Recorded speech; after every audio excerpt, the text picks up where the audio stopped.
my first question is simply, how did you come to Zen practice? Now let me see. I was living in the jungle between Mexico and Guatemala, about 8 kilometers outside of a little town called Tapachula. And this was back in the, I guess it must have been around 78, 79, somewhere in there. No, maybe earlier than that, maybe 76, 77. Anyway, that's where I was living, and I came across this book, The Perennial Philosophy, and became very interested in the overlaps between experiences reported by the great mystics of various religious traditions that seemed to be very separate from each other in terms of time and space, but which often were remarkably similar. And that turned me on to Zen. And when I got back to the United States, I was in Philadelphia and went back to school to finish up my bachelor's degree in theater at Temple University. And while I was there, I met a Korean monk, an exchange scholar, who I found out was a Zen Buddhist teacher. And he offered a course, an introduction to Zen. And since I was about to graduate and had credits to spare, I took his course, and all we did was read koans and discuss what we thought they meant. And he never corrected anyone or said anything much, just had us do that for the whole semester. So I became intrigued, but was still clueless. And I went up to him after the last class and I said, listen, I'm kind of interested, but I don't know how to pursue this further. And he said, oh, you want to be a monk? I make you a monk. And that's what happened. And I've been in Zen for all these years, which is now more than half my adult life. Wow. Now, is this a Korean teacher that Westerners the name would recognize? A few of us might, because he was I think the first Korean teacher to arrive in this country. His name was Kyungbo Sho, and he was the abbot of Bulguksa monastery in Korea. Okay. And just out of curiosity, too, did you find there were a lot of students that signed up just thinking this was going to be an easy course? Or... I didn't really pay much attention to what their expectations was. I didn't know any of them. Right. I was just more interested in these funny stories that we kept reading. Didn't seem to make sense, but somehow felt like they did on another level. Since you brought up koans, obviously they're very challenging, but I'm curious to know what your thoughts are on some of the cultural layers that are involved in koan work that might make it difficult for a Westerner to practice that tradition without a proper context. Would you agree with that? Oh, I think that it's impossible to practice koan practice without a really good teacher who's really qualified to use that form and who speaks English well enough to understand your responses. Okay. I think trying to do it on one's own is not only difficult, but probably not well advised. Yeah. I would advise people not to. Almost like a descent into madness, and not a good way. It can be. It just really requires close personal work. It's a real, it's like an apprenticeship in some way. Okay. So, that's how it seems to me. That's just my opinion. Good way to frame it. So, you know, the first time you started sitting, what was it about that act and that practice that kind of spoke to you? It was so quiet, and I had never been so quiet in my life, either internally or in quiet settings. I was really quite taken by the opportunity to observe, just to be in my body and breathe. We're, you know, one of the challenges is sometimes you want to get, I think, or at least let me speak for myself. You start to think that you want to start really kind of working on things in your life. How does the cushion, if someone comes to that place where they realize things are coming up in their life that they need to kind of start looking at and addressing, like, where is that, like a part of what Zazen actually offers us? I mean, I know that people will say that Zen Buddhism is not self-improvement, but there does seem to be things that one might want to pay attention to, in my opinion. I know I think I know what you're getting at, and I agree that the things will come up in the course of Zazen practice that require your attention, that offer real opportunities for understanding yourself better. I should sort of digress a little bit here. I am by training a psychoanalyst. Okay. I went through the full official psychoanalytic training over a course of almost a decade, which included a personal psychoanalysis.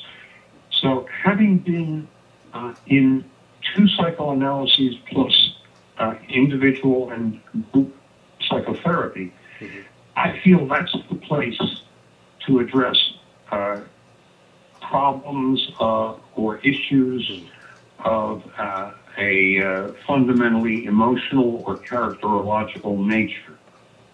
Okay. I don't think that it's any substitute for Zazen, nor do I think that Zazen is any substitute for good psychotherapy. I think Zazen is Zazen. And when I say Zazen, I tend to use it in the sense that Dogen Zenji uses it. And my personal practice is shikantaza. And it has remained, even though I did Kōan study for years with Maezumi Roshi, I really feel that what resonated most for me is the practice of just sitting. And why is that, do you think?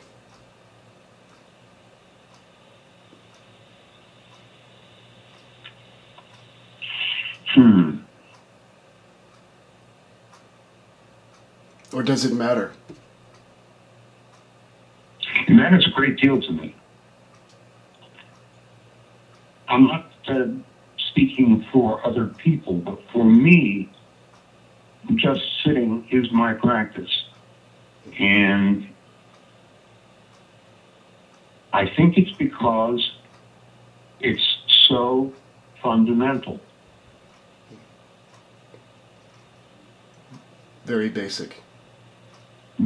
It's not basic. It's, if anything, it's very advanced.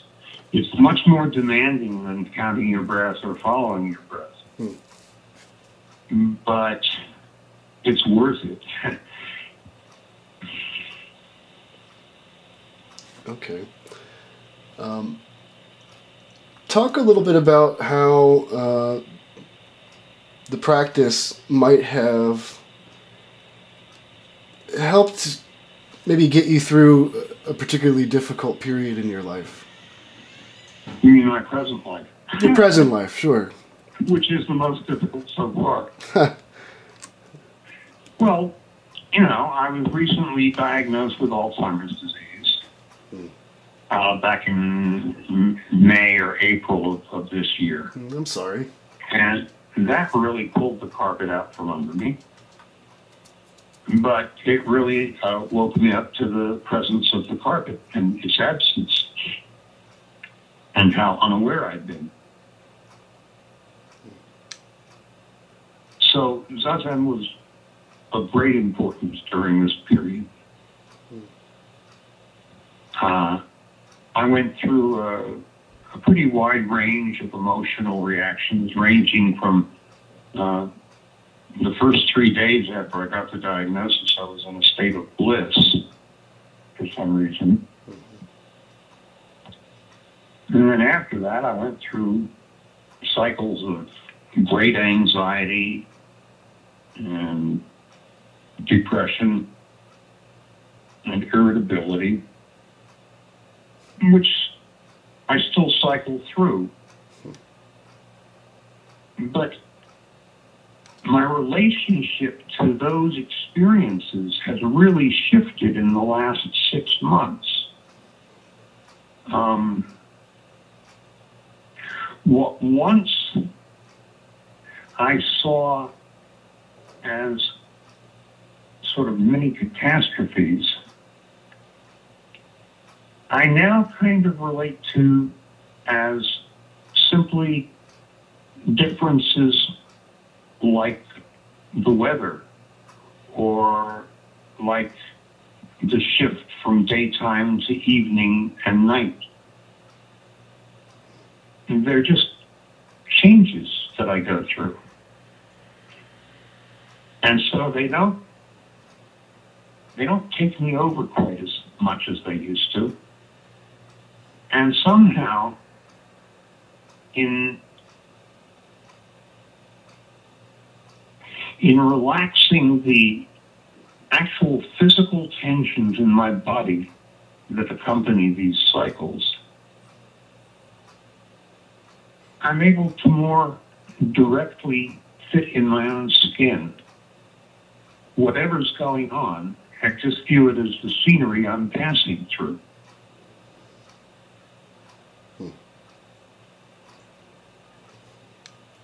So,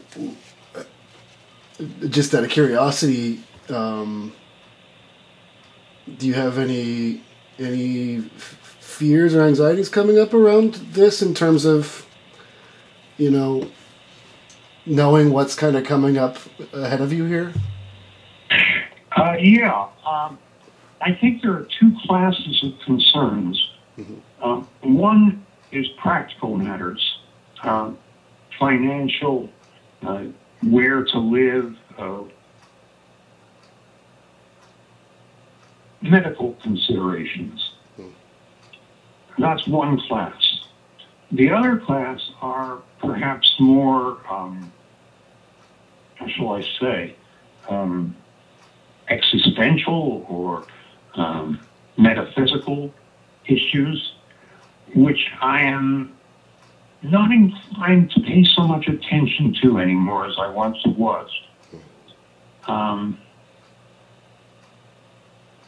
What kind of questions, just out of curiosity?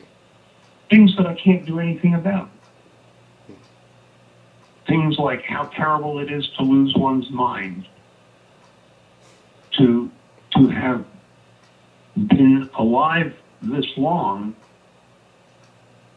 and to have so elaborately evolved, that sounds too self-congratulatory, not evolved, but contrived, maybe a better word, so elaborately contrived an inner world, and then to imagine it sort of crumbling like a sandcastle when the tide comes in. That's pretty dismaying. And over the course of this past year, I've begun to realize that there are certain lines of inquiry and thought that are not genuine inquiry. They're just sort of like picking at yourself. And it becomes a kind of exercise after a while in whether you're going to indulge the masochistic impulse or whether you're going to be kinder to yourself and turn loose of it, let it go. And if I'm not trying to control it so much, but just tolerating it while it's there and understanding that it's just transient, then I don't get sucked into doing a whole number with it and with myself. And so I think I'm better off that way. And it's a big piece of what I find sitting teaches me. That's beautiful. How is it? It looks like you have a partner. How was your partner taking this, and is that a concern for you too? You know, what effect is this going to have on my loved ones? It's a big concern of mine. My partner, my wife, Concetta, is my hero. She has taken the brunt of managing not only her own clinical practice, she's also a psychoanalyst, psychotherapist. So she manages her own clinical practice and runs the household and keeps detailed records of all our medical appointments. And she has serious medical issues of her own. She's living with an inoperable brain tumor. She's had radiation and open brain surgery and chemotherapy. And she has conditions that resulted from her treatments. So the two of us, we sometimes joke and say between the two of us, we have one good brain. But she's been heroic in managing the household and all the many details that come along with our mutual health issues. And then supporting me we're both members of the Zen Center, Los Angeles, and I teach there. And I have a Sangha of my own in Santa Monica, the Ocean Moon Sangha. And she comes with me every week. So, you know, it's a full load. Very cool. And I still have a few patients that I see, so. Okay. Yeah, because you definitely, this must be a really kind of early diagnosis because you can't really detect anything. It is early. And I'm taking a whole load of prescription and medications and also supplements, things like turmeric and extra vitamin E and things that are designed specifically for neurodegenerative disease processes. So I'm taking about 35 pills a day. Yeesh. Yes. Wow. But it seems to be good so far. I mean, I'm not in any dementia. I have memory problems, that's for sure. But I still haven't, pulled a blank on recognizing somebody I know. Yeah. So I'm functioning. I'm still able to function. Good. Enjoy that as long as it lasts, right? Absolutely. Definitely. I figured another year or two at least. Yeah. Is that what the doctors think? That's what the doctors think. Good. Well, we'll probably come back to this, but I did want to talk to you a little bit too about your training first at Zen Center, Los Angeles, and it looks like you started practice in like 1968 or so. There. And what I guess what I'm getting at is like maybe you could tell us just a little bit about what attracted you about the center? What attracted you to Maezumi Roshi, and how that all kind of unfolded? Sure. Well, I was introduced to Maezumi Sensei. He was then Maezumi Sensei through the bishop of the Soto headquarters in North America, who at that time was Togen Sumi Roshi at the Zen Temple in downtown Tokyo in Japan, in Los Angeles.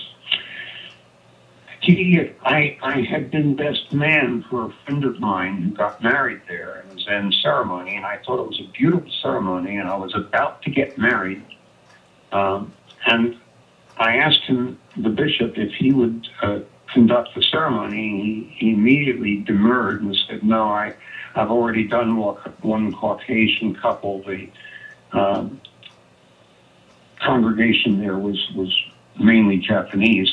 He said, let me introduce you to Maezumi Sensei. He's just started a Zendo over in West LA. And so I looked up this person when I got back from living in the jungle. And he had done the ceremony. He had actually officiated my wedding to my second wife. And so I looked him up when I got back from the jungle and from Philadelphia, where I had been ordained, and came back in my Korean robes and said, well, I've been ordained and I don't know what to do. Can I ask you to teach me what I need to be taught? So I said, well, come and sit with me for a while and we'll see. So I sat with him for about 6 months or a year. And he said, okay, I'll take you on. So I became his student at that point.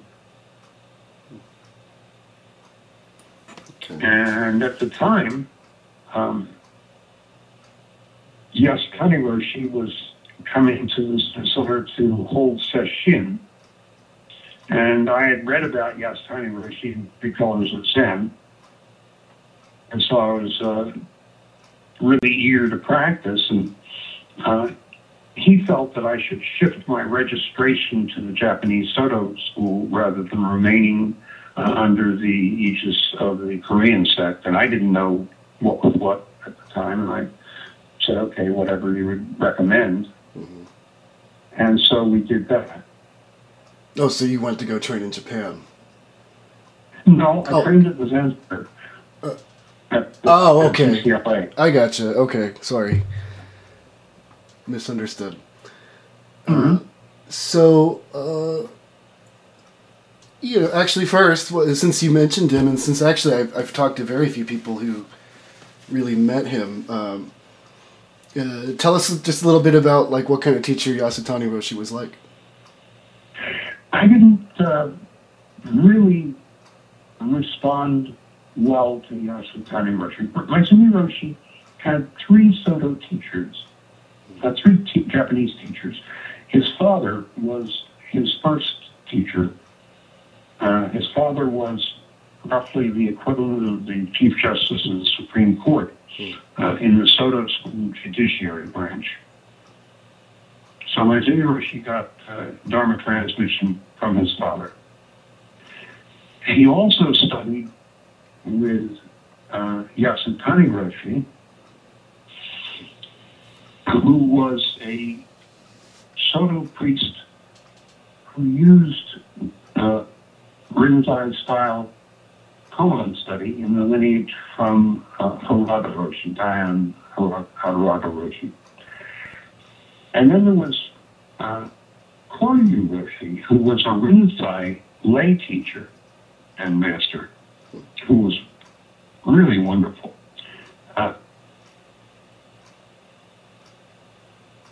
I didn't quite hit it off with Yasutani Roshi for some reason.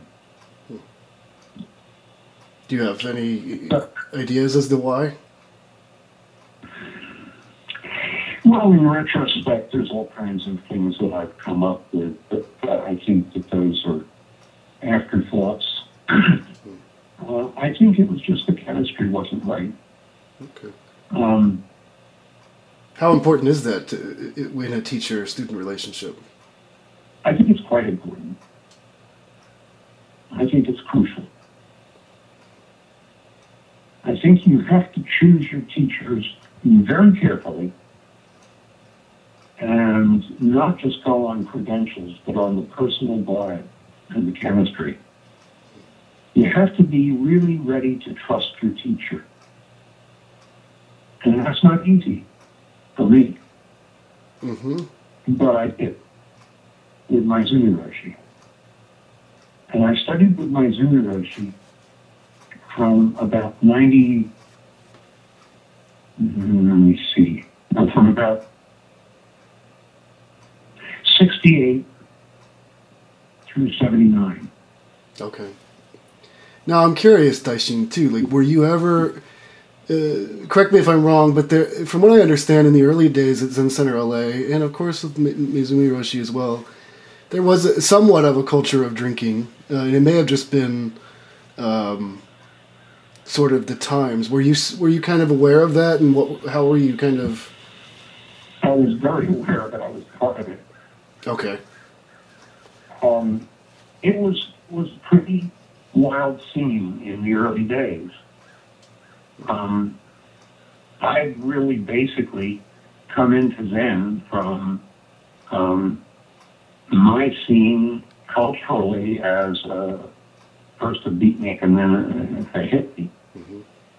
And so it was all sex, drugs, and rock and roll, and drinking was part of it. What I didn't realize at the time was that Japanese temple culture is largely influenced by the norm of drinking a lot. And so I came into it not being a drinker and became a drinker while there.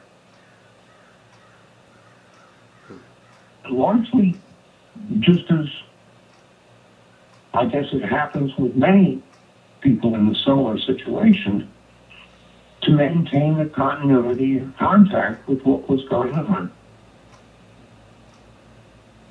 To fit in. To fit in. Okay. Yeah. I'm curious to know too. Do you feel in retrospect, well, let me just be direct. Do you feel that was healthy or unhealthy? Oh, I think it was unhealthy. I don't think it was healthy at all. I think it was apparent after a while. It dawned on me that Maezumi Roshi was a practicing alcoholic. Mm-hmm. And that it was to his detriment and the detriment of his students. And we all loved him and revered him. Mm-hmm. But we had really failed to recognize clearly enough what was going on and what its implications were.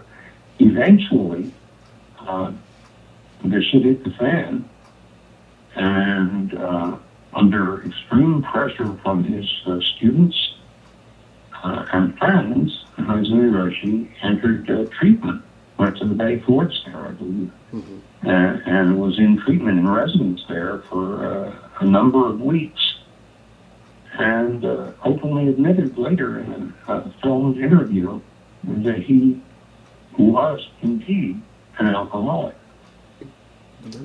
And for a long time after that, until his death, he remained sober. Yeah, that's what I've heard. That's what I've heard. So, but I think he went back home to Japan and was out drinking with his brother or something, and that's right. Okay, and drowned in a bathtub. Yeah, in a hot tub. Yeah. Well, it's like everywhere, in making this film that I'm currently making, Zen in America, I keep on hearing people remind me you know, they had the Dharma. They had the Dharma. They had the Dharma. And I wrestle with that. You know, I don't reject it, but I wrestle with it. I suppose, for me personally, I suppose if one gets up again, rather than staying down in the ditch, then they are practicing. My sense is that being mentally healthy in the Western sense of it, and having the Dharma are not necessarily a package deal. I think you can be relatively clear as your understanding goes and have a relatively strong practice, and at the same time have major psychological issues that render you blind in that area. I don't think you have to be a paragon of mental health in order to practice Dharma. And I think that is very little recognized in most people in the West who have these concerns. If you look at the history of Zen and the masters, some of the greatest masters, we have among them people who were wildly inappropriate in some areas of their lives, and yet whose teachings remain to this day exemplary. And you think of great prominent teachers who suffered from things like depressive disorders or bipolar disorders. It seems to me that you can have excellent eyesight and be lame. You can have a fine mind and be paralyzed. And there are Zen equivalents to Stephen Hawking. You know? Mm-hmm. I guess, like, specifically with, and we'll stop here on this just because it's not something I really want to push, but I just want to be kind of, direct and say what I think. Sure. And is that, like, I drink beer occasionally, and I, will, maybe have a few, and it'll kind of get me to a place of feeling a little bit of a buzz or something like that. But it would seem that what alcohol does is make one inebriated to a point where, if they were drunk, where they maybe aren't so aware of their environment and how they're interacting with it. And on that sense, I would say that one maybe wouldn't not have, like, the Dharma is not absent, but, like, there's not really, perhaps, and maybe I'm just completely making a blanket statement here, but that it really wouldn't be practice if you're giving way to not paying attention and kind of. I agree. Okay. I agree. I think that there's a big difference between having a glass of wine with your supper and having an alcohol problem. Right. And this is not to judge anybody out there, who's suffering with alcoholism, It seems to me that it's important to make those judgments, not in terms of value judgments, good and bad, but clinically, speaking from a clinical perspective, if somebody is an alcoholic, I think it's important that that be known to that person and that they act upon that knowledge. Yeah, especially if they're, like, in a position. You have people who are frankly just coping, and you want to just have sympathy for them and sort of let them. Sometimes people have to do what they have to do, and maybe they self-medicate a bit. Yeah, I went through a period of drinking fairly heavily at the Zen Center, and then when I saw what it was doing to me, I stopped. And I haven't been drunk in years, but I still have a glass of wine at supper. Sure. Yeah, I mean, this has nothing to do with like prudishness or anything like that. Simply placing myself in the... It's a matter of how it affects your functioning as a teacher and as a person in your relationships. Because you hit on something there, I think, in that you mentioned relationships there. How important are relationships in this practice? Pivotal. And why? I think you have to have a real heavy-duty, close relationship with your teacher.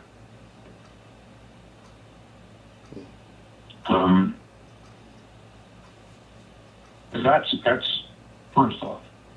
Secondly, your life partner, if you have one, has to be supportive of your practice. Otherwise, there's the problem of feeling torn between the relationship with your spouse or partner on one hand and your vows and your commitment of time and energy and money to the Zen practice. So you need to be, what does the Bible says, be equally yoked. You have to be somebody who's in there with you. And I've seen marriages succeed or fail on the basis of that one issue. Of being able to support the other person's practice? Yeah. Ideally, both people practice.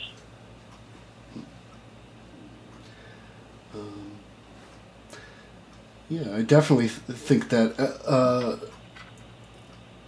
Would you say also too, maybe just out of curiosity, like relationship, like Zen might even be an investigation of what is my relationship to this, like the world, everyone, Sure. myself, Well, it's Zen practice, at first and foremost, is studying one's own reality, one's own functioning, one's own dynamics, which has to include all aspects of one's life, including relationships. And relationships are great instruments of learning in themselves. You really get to know yourself in a way that you didn't before when you're in a relationship. What's the most common fear you think of for someone like yourself, and I can include myself among this too? You said that you early on found trust very difficult with finding someone you could trust. You thought that was very important. I'm having a brain fart here, so I may not complete the question. But it was up there, and maybe we'll get back to it. I apologize to you and everybody. I didn't get much sleep last night, and then I went and had to go to the doctor today to get a couple of things taken care of. So I'm not like 100% right now. We're in the same boat, Adam. Okay. I came back from the doctor this morning. I slept about 5 hours last night. So. Oh, wow. Which is my norm. Is it? Yeah. I'm sorry to hear that. Well, I'm 75. It's not that abnormal. No, you sleep less when you get older. Yeah, and you doze during the day a little bit. Gosh, maybe I'll get back to that again.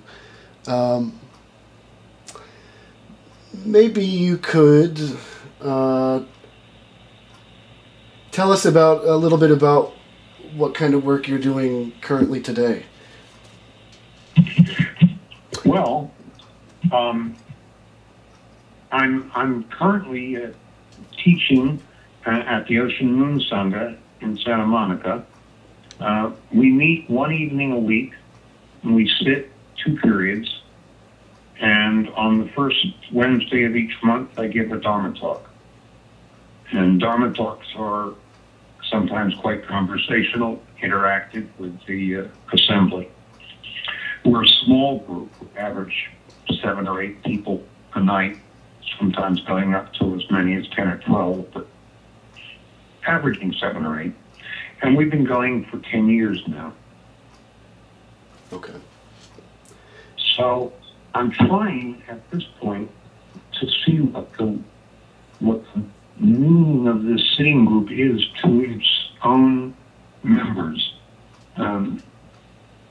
We operate on a drop-in basis, so we don't have dues and membership. We have a sangha that is aging. Some of the younger ones are very busy with their careers and they travel a lot. But it's been a going group in the community for 10 years, as I say, and I'm concerned with, as my health or my wife's health continues to deteriorate, we'll probably have to make some real changes in where we live and how we live.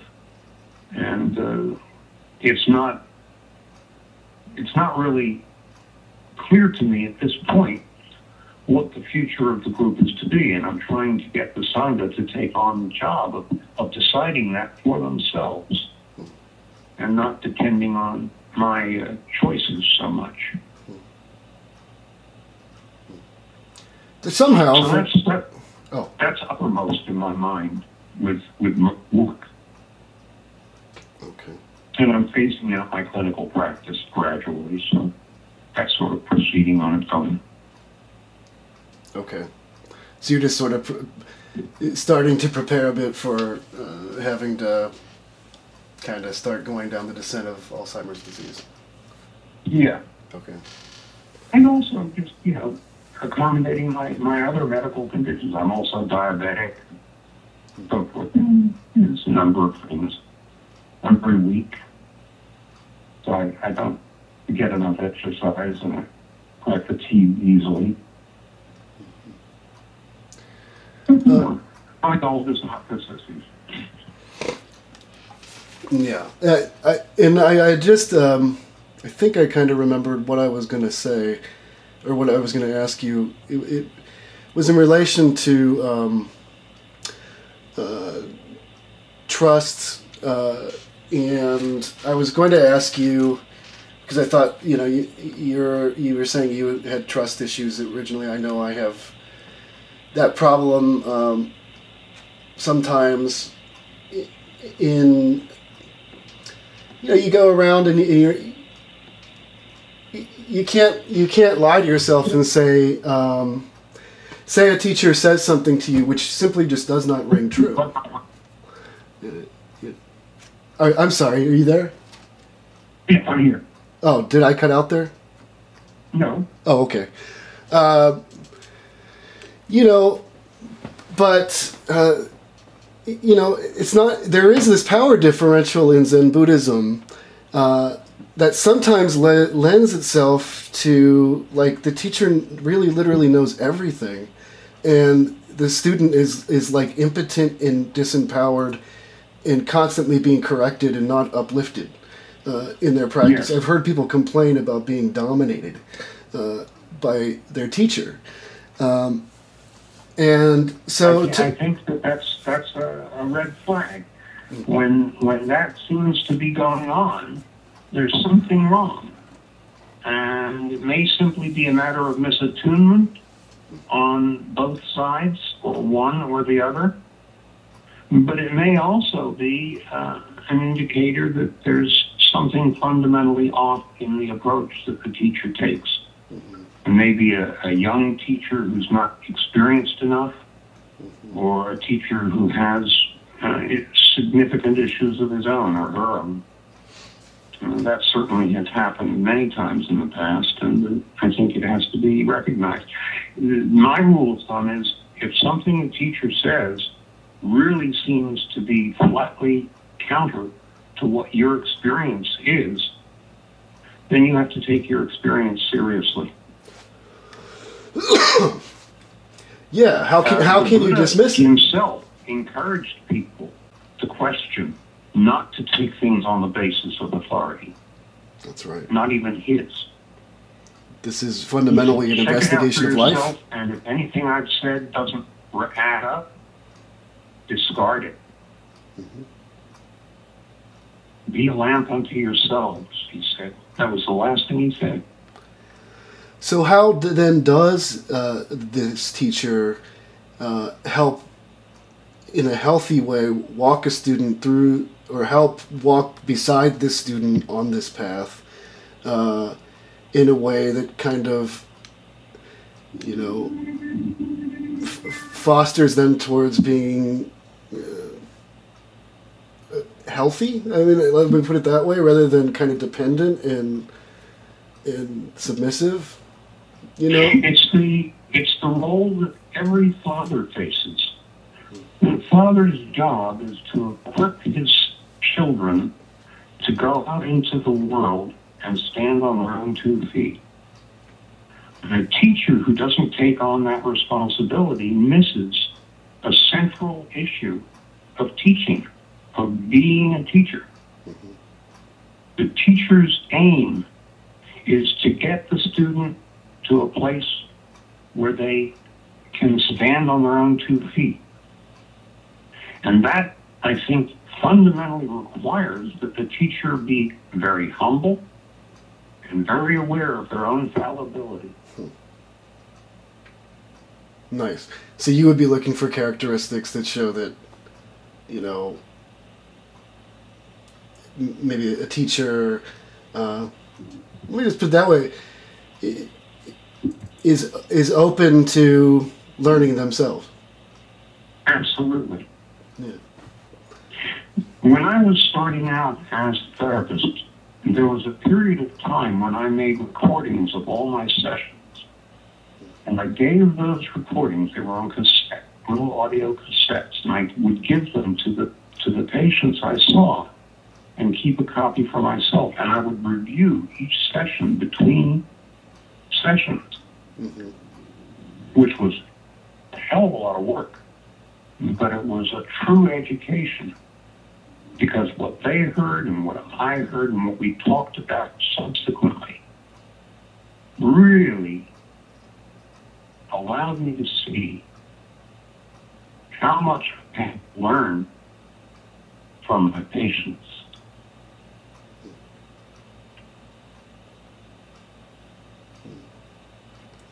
Well, I mean, you're listening. In Dokusan, there are 2 teachers and 2 students in the room. And the teacher better recognize that.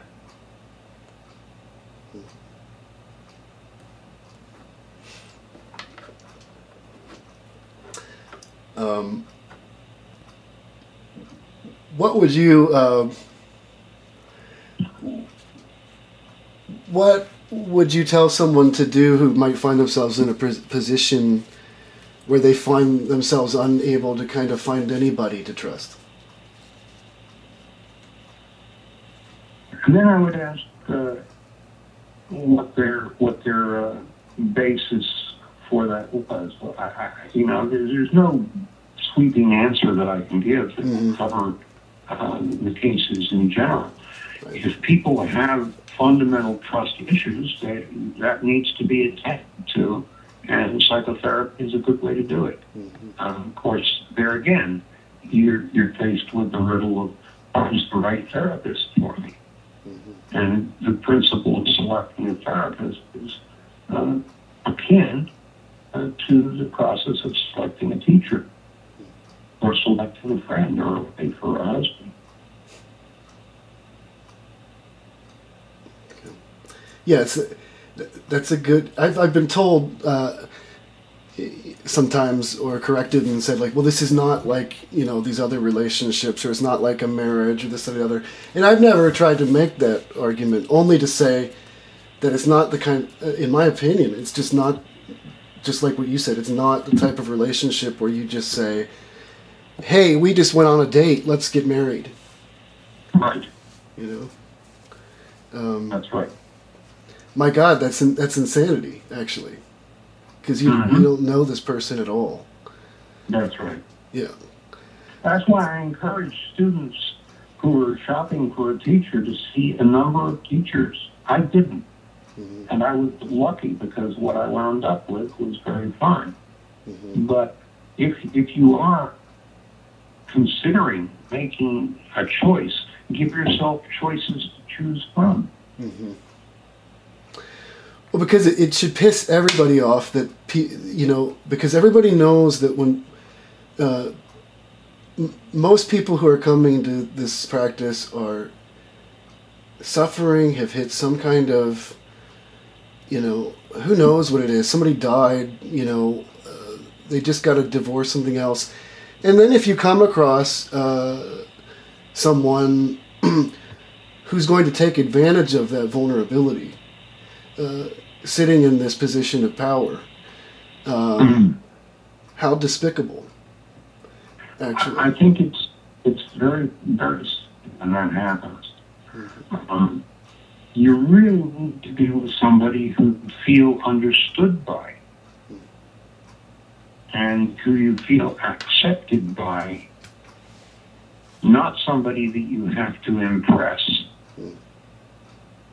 or conceal yourself from.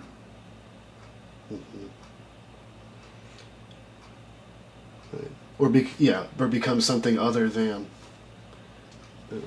Yeah. Acting out. And then let's give a shout out too for like what does good Zen teaching look like? You know, what are we talking about here?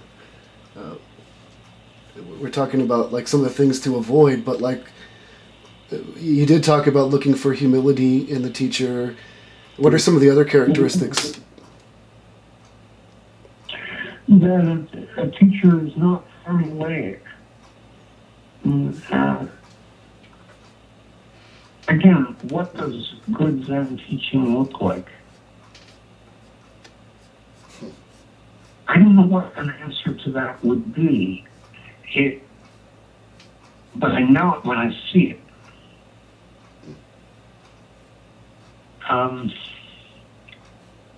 I think that good Zen teaching is very honest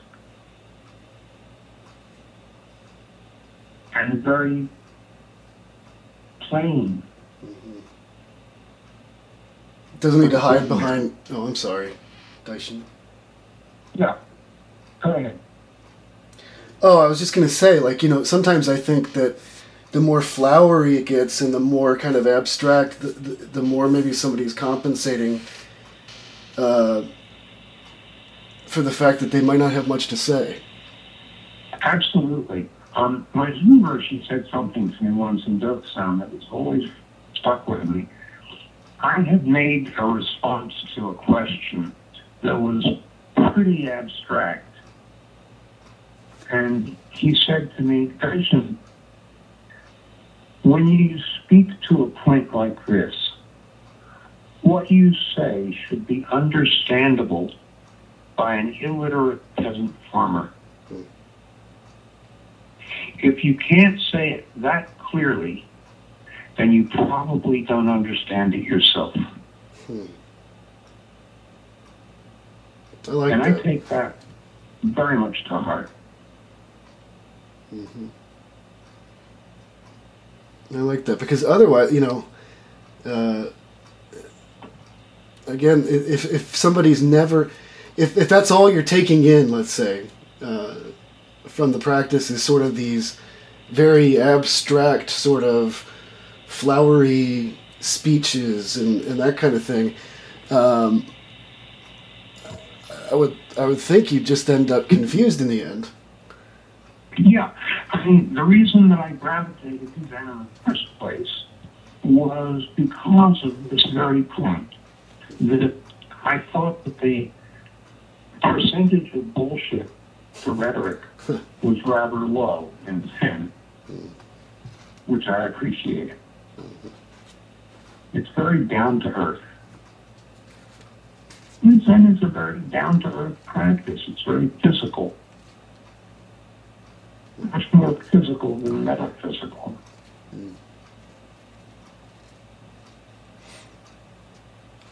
Explain that for us. How is Zen such a physical practice? How is it not? We sit with our bodies. We breathe with our bodies. We have as many or more neurons in the gut as we do in the brain. The boundary of the skin is arbitrary, not absolute. We don't stop at the skin.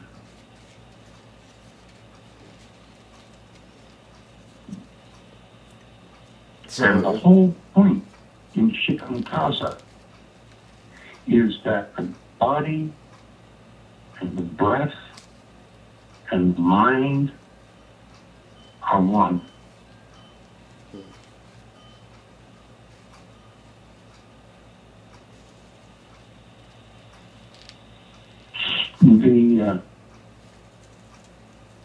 The two books, the two texts that have most influenced me in the last few years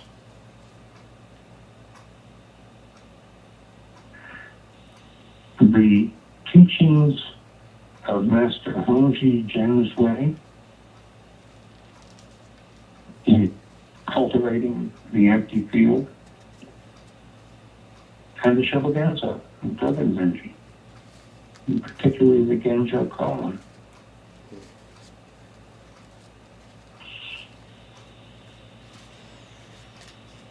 This practice of shikantaza, or silent illumination, is utterly physical. It's not an exercise in control.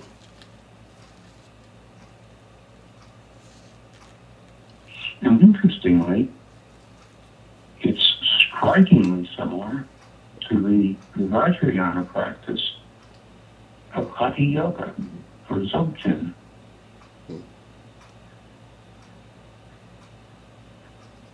How so?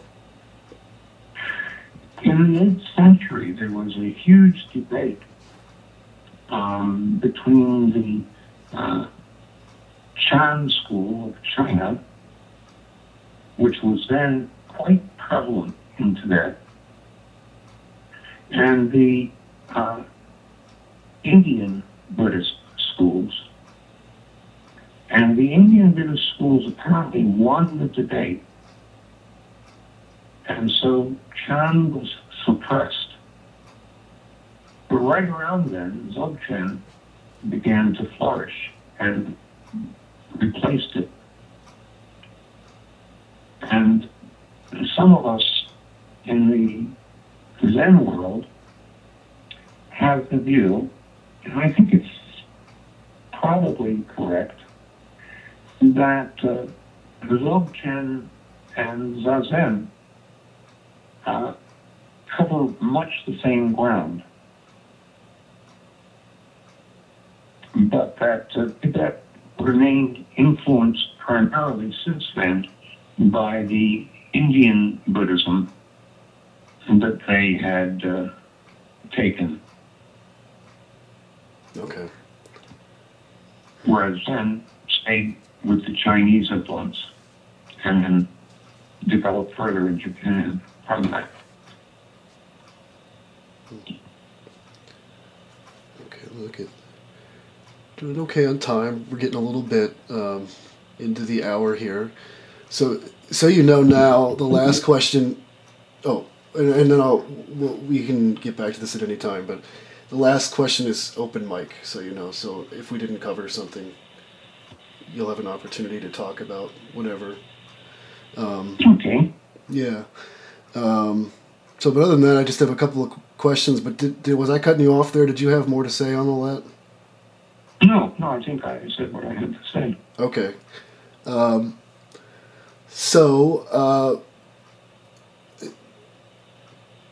tell us, maybe, if you have this perspective, a little bit about how you've seen the culture of Zen practice over here change in comparison maybe to what it was like a little bit more in the late 60s when you got involved.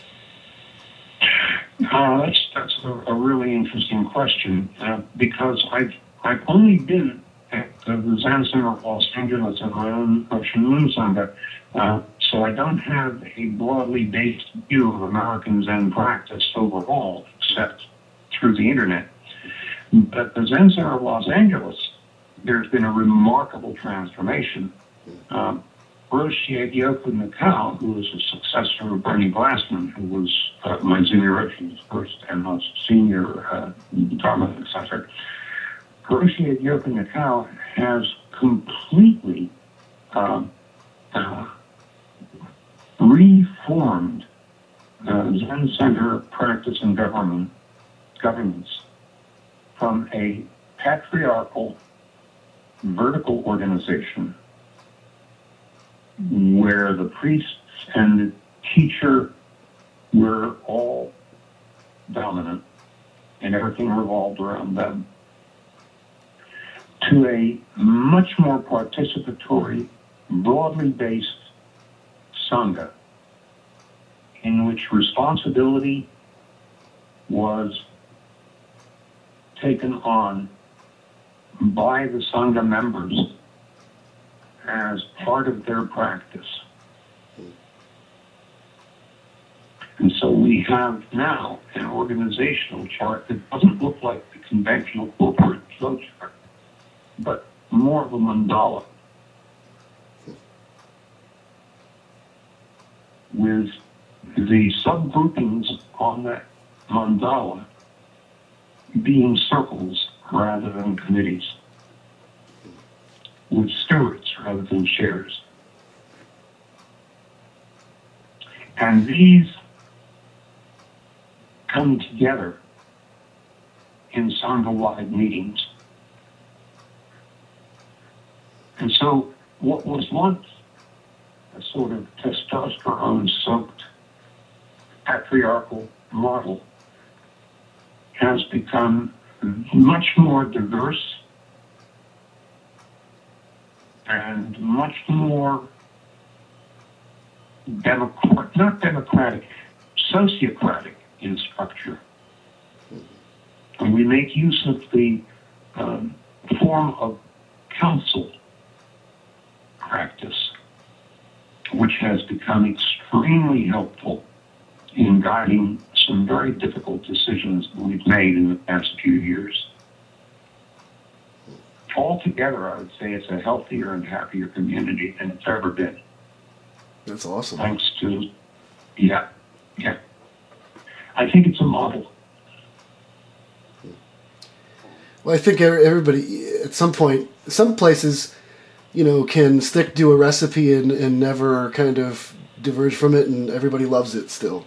But sometimes you need to kind of change a bit, because you have different, I don't want to get too philosophical here, but because we could say they're not different people, but you have very different people walking through the door than who were maybe walking in the door in 1968.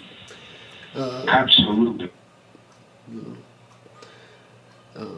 So what is your, hopefully I'm going to get there, I certainly plan to go film and interview and go to Zen Center Los Angeles. But just out of curiosity, what is the diversity kind of makeup of the Sangha there like? Well, in some ways, we are not nearly as diverse as we would like to be.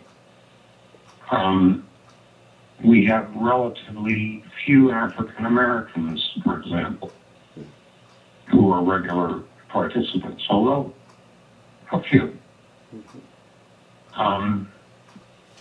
Relatively few Asians.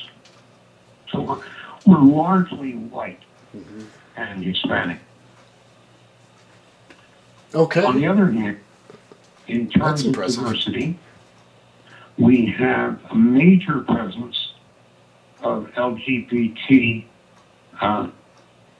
members, board of directors, and leaders of the community. We have old folks like me, some older. We have a lot more young people than we used to. And more young people are moving into the Zen Center itself and taking up residential training.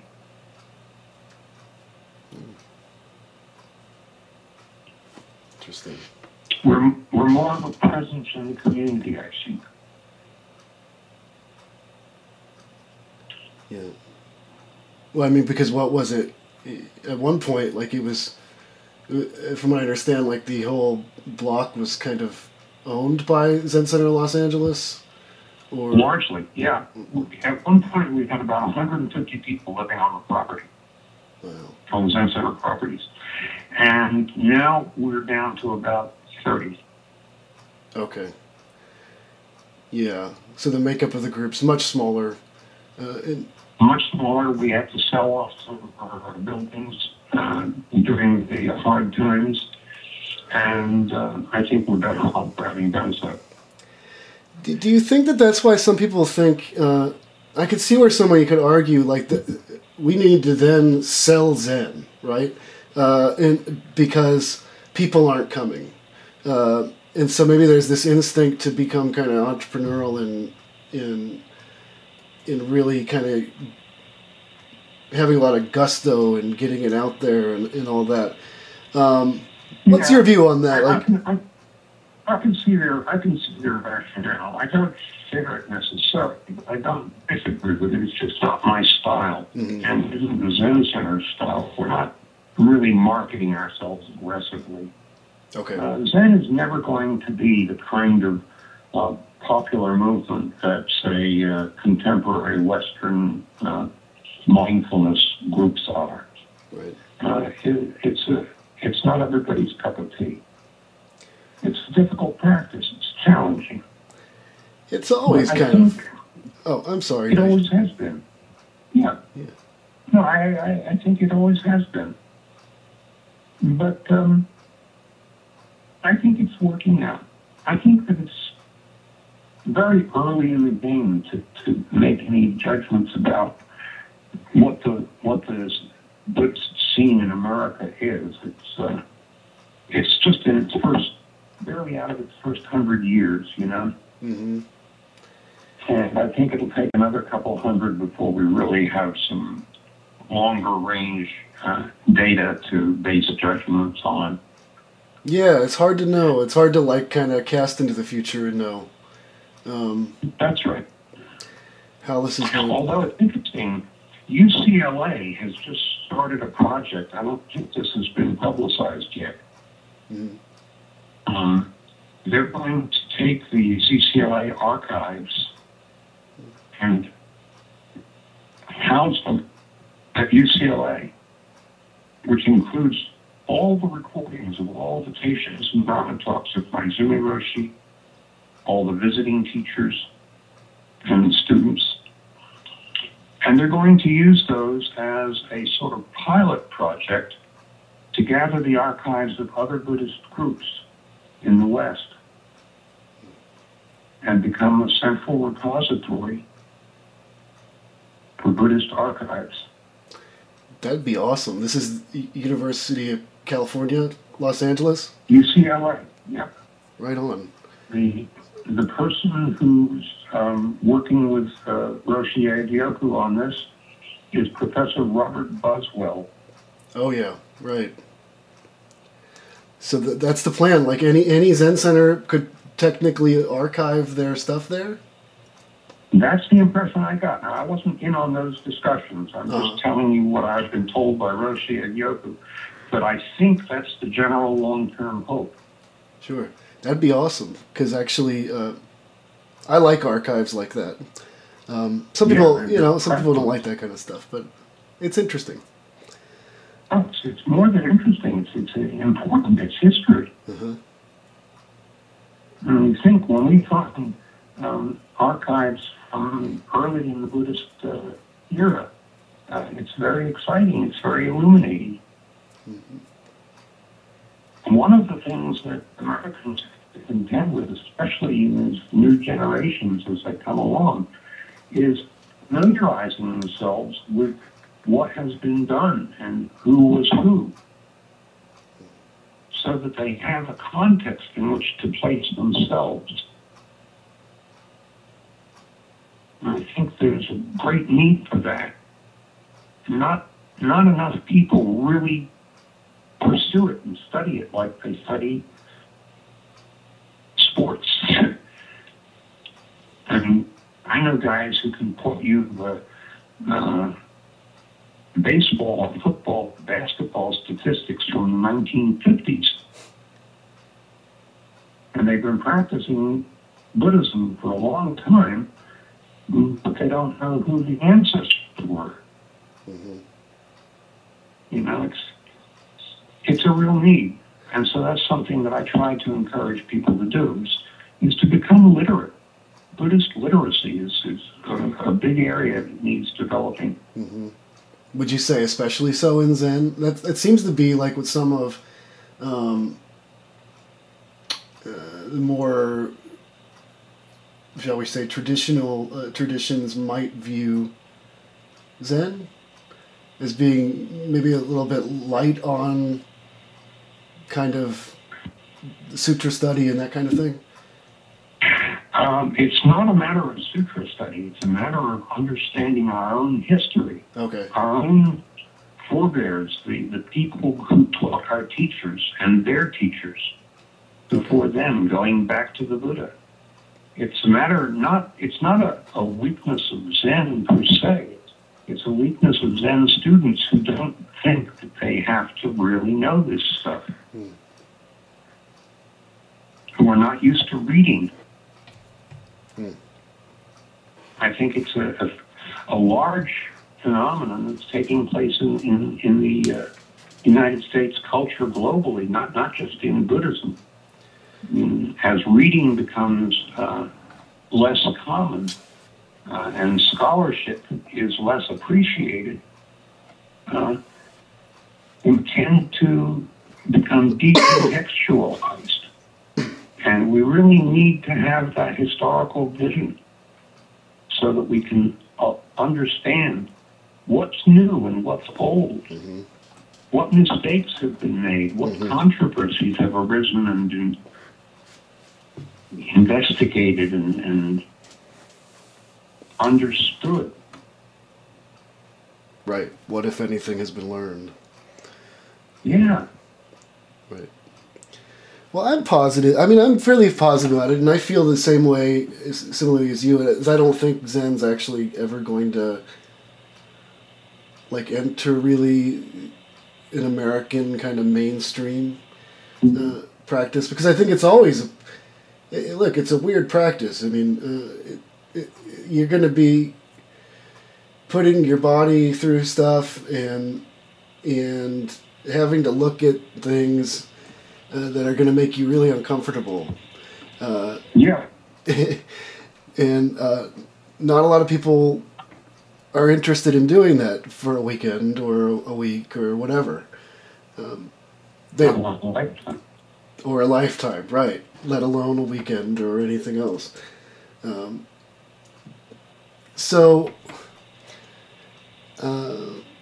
I don't know, how do you feel about, and we are going to have to wrap up here soon, but how do you feel about, playing loose with, the formality then? Because it seems, by formality, I guess I mean just how do we discern what did we inherit from these teachers in Japan and Korea? And I guess that's just an ongoing question. But what did we inherit that was mostly just something that was either Japanese and not necessarily Zen? And how do we go about separating the two? One example might be the authoritarian kind of style. Absolutely. I think that that's a question that Maezumi Roshi wanted us to address. He would always say that he can't tell us what we'll have to keep and what we'll have to discard or change. He said, that's the task that I'm leaving to my successors and their successors. It needs Americans to make those conscious decisions, American teachers. And I agree with that. In my sitting group, for instance, I don't wear robes.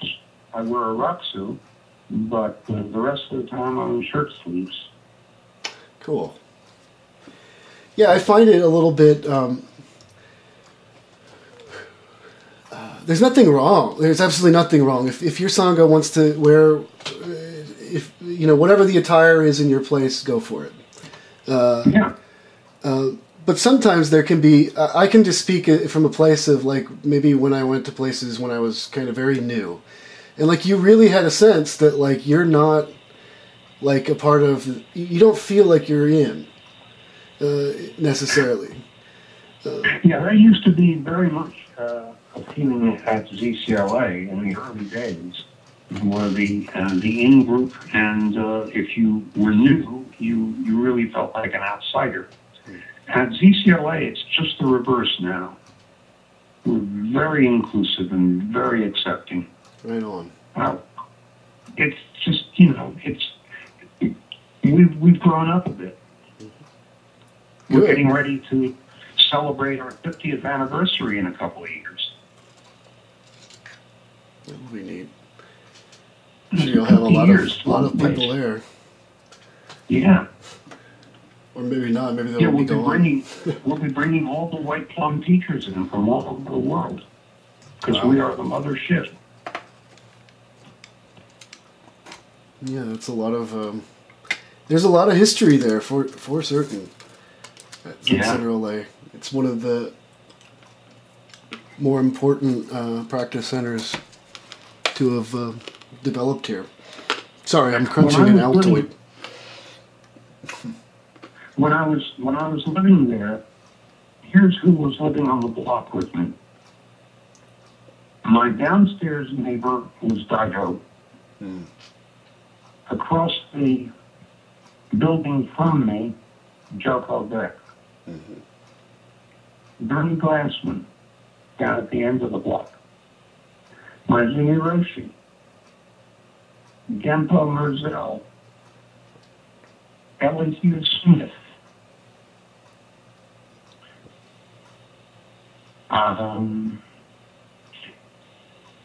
Jitsudo and Chata. Joshin. All the early successors lived on the block or commuted in from San Diego. It was amazing. And from that core group, like a Sangha has spread, and we now have over 100 successors. Wow. Yeah. There's a couple of names there, but I'll just pick out, just since you mentioned Genpo, just out of curiosity, what were your thoughts around the number of years ago when things were coming out about, relationships with students?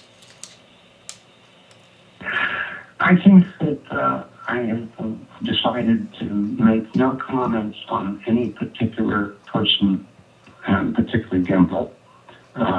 Genpo has done what he's done.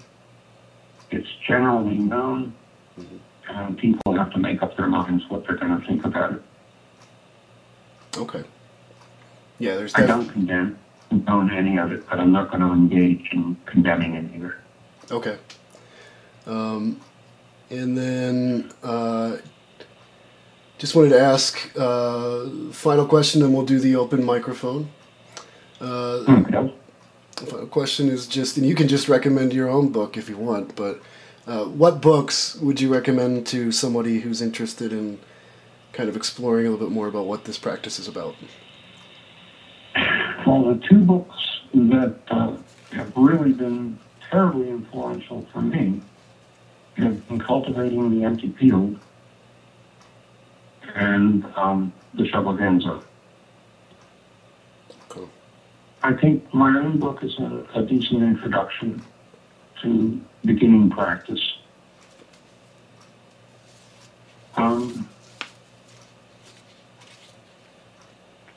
I like Enkyo Roshi's new book, Most Intimate.